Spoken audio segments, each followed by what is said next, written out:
நன்றாக புரிந்து கொள்ளுங்கள். வாழ்க்கையின் அர்த்தம் வரும் காசு அல்ல, வரும் பணம் அல்ல.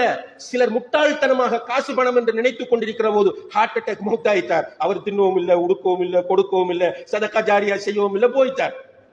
இங்க புற பிள்ளைகள் சண்டை சொத்தை பங்கீடு செய்யறதுல கோர்ட் கேஸ், இரத்த உறவுகள் முறிந்து நிற்கின்றன. காசு அல்ல லைஃபினுடைய நோக்கம். லைஃபுக்கு காசு தேவை, வாழ்வதற்கு காசு தேவை. ஆனால் வாழ்வதே காசுக்காக என்று நினைத்துக் கொண்டிருக்கிற முட்டாள்களே, வாழ்வதே பணத்திற்காகத்தான், வாழ்க்கையே காசுக்காகத்தான் என்று நினைத்துக் கொண்டிருக்கிறவர்கள் எல்லோரும் முட்டாள்கள், மடையர்கள், அறிவிலிகள், ஜாகில்கள், வாழ்க்கையை புரியாத மனித வடிவத்தில் சுற்றுகிற மனிதர் அல்லாதவர்கள் அவர்கள். நம்ம வாழ்றது காசுக்காக அல்ல. காசு எங்க யாரு கொண்டு போனா? எத்தனை எத்தனை பணக்காரர்கள் வந்தார்கள், லிஸ்ட் மாறிக்கொண்டே இருக்கிறது. டாப் 10 பணக்காரர்கள். அடுத்த முறை பார்த்து அந்த டாப் 10 அவர் இல்ல. மௌத்து என்ன பண்ண அந்த காசை வைத்து?